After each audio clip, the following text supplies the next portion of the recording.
charges and magnetism.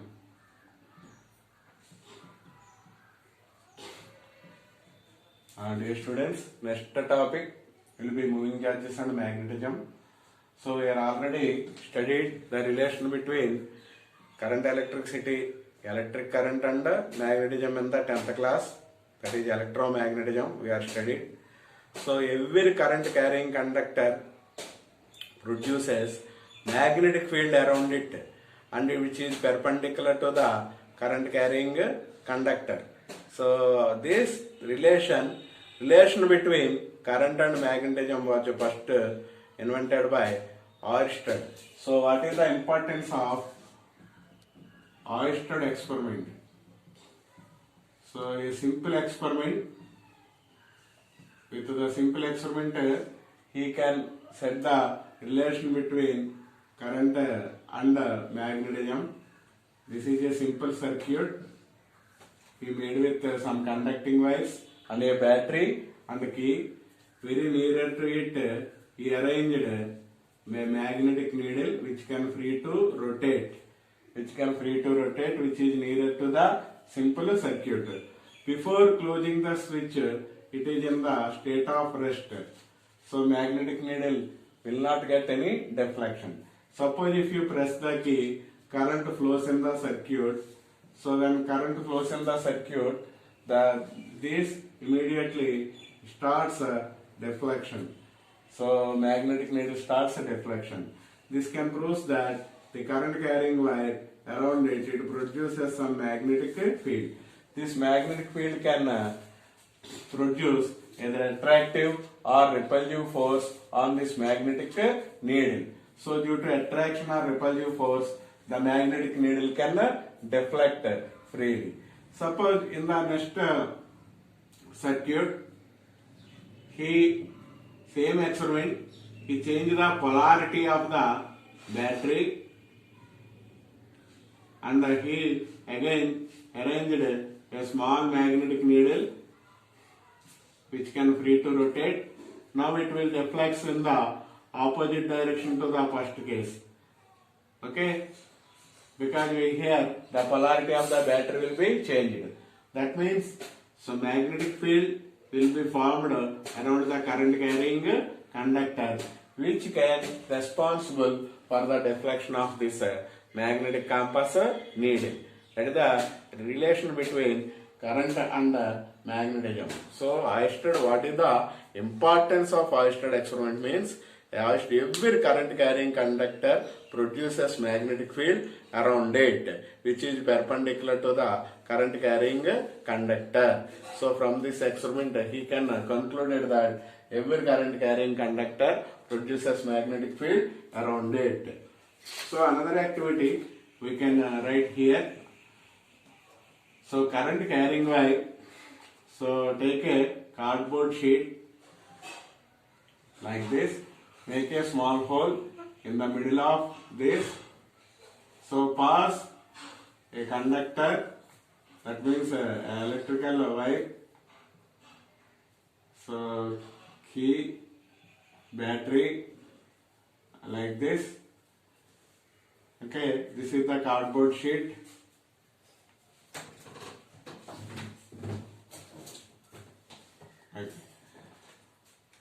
Okay, sprinkle some iron fillings like this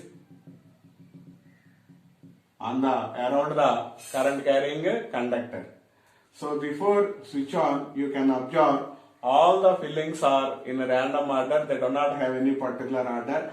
Suppose if you press the key and tap it on the cardboard sheet or this cardboard sheet, so okay, immediately all these iron fillings are arranged in the form of concentric circles. So that means they all are arranged in the form of circles. These circles contains magnetic flux or magnetic lines or magnetic flux.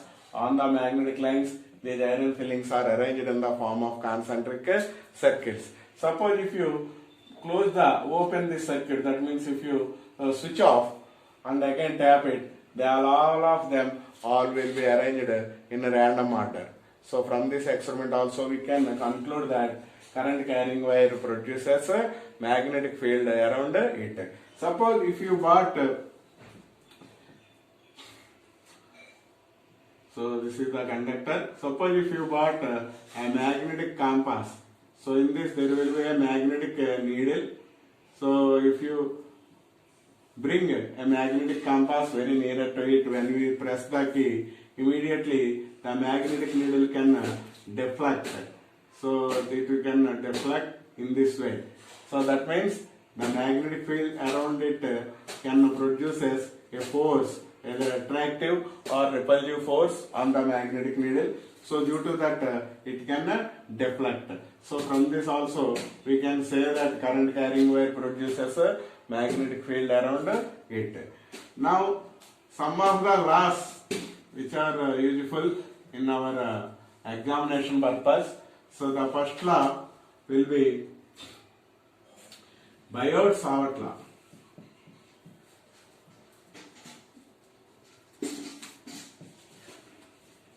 So Biot-Savart law. So from this Biot-Savart law, so magnetic field. So suppose this is a current carrying conductor, a small element. Assume a small element. The length of the element will be dl at a point P at a distance r. The magnetic field induction due to the small element is dV. So once again, length of the small element is dl. Distance from the point P will be r. Magnetic field induction due to the current carrying wire due to at a distance r from at a point P will be dV. So magnetic field induction due to small element dV will always directly proportional to strength of current. It should be the equation 1, and the magnetic field induction at a point P due to small element is directly proportional to length of the element. See the equation number 2. Next, magnetic field induction is directly proportional to sine angle. So it is sine theta. And magnetic field induction at a point due to small element dB is inversely proportional to square distance between the element and point P, r square. See the equation number 4. If you combine all these equations, you get dV proportional to I dl sine theta by r square.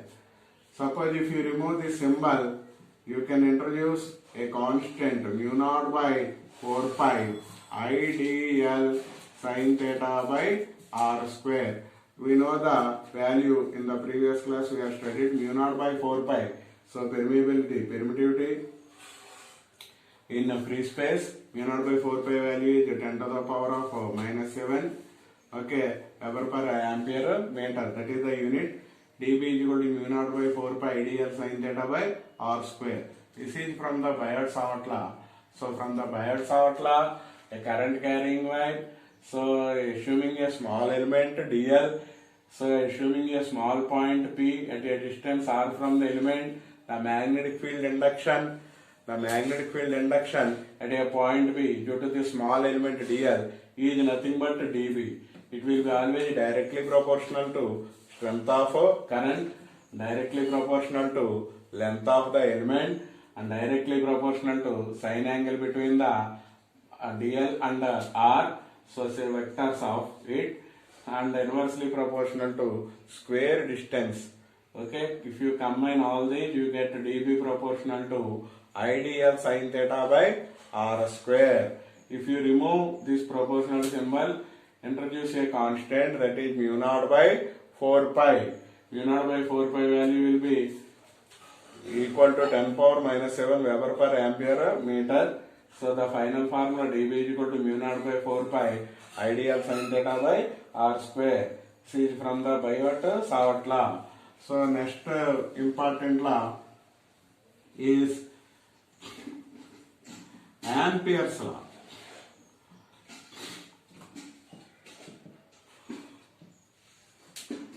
Ampere's law will be denoted like this: surface integral of integral of dv is equal to mu naught I. So surface integral of dv is equal to mu naught I. That means electric field induction at a small point will be equal to mu naught times that of the net current enclosed in a closed path. So it will be dv is equal to mu naught surface integral dv is equal to mu naught I, or this can be written as b bar dot dl bar is equal to mu naught I. So according to this Ampere's law, but this dl is the length of the element. Suppose this is the current carrying conductor, around this magnetic field will be formed like this. So dl value will be equal to 2 pi r, that will be b dot dl is equal to mu naught I. So integral of dl bar or integral of dl is equal to 2 pi r is equal to mu naught I. Therefore b is equal to mu naught I by 2 pi r. This is from the Ampere's law. So according to what is this Ampere's law indicates that the line integral of intensity of magnetic field, magnetic induction around a closed path is equal to mu naught times that of the net current enclosed in the path. So b is equal to mu naught I by 2 pi r. This is from the Ampere's law. So once again Biot-Savart law. So again Biot-Savart law, assuming a infinite length of a conductor and assuming a small element. So length of the element will be dl at a point p, distance from dl to p will be r. A magnetic induction due to this small point, small element will be equal to dB.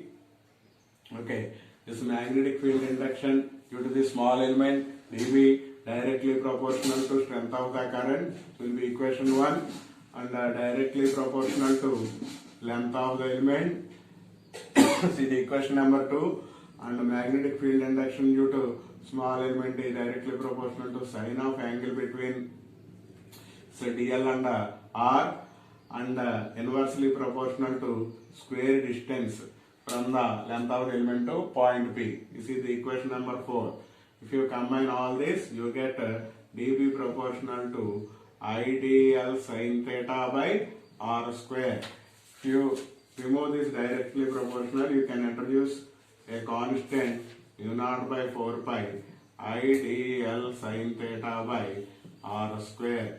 Here constant value mu naught by 4 pi value will be 10 power minus 7 Weber per ampere meter. This is Biot-Savart law, very important for our for solving the problems or for our public examination. As a short answer question, it will be very important. Biot-Savart law, and what is the equation for Biot-Savart law? dB is equal to mu naught by 4 pi idl sin theta by r square.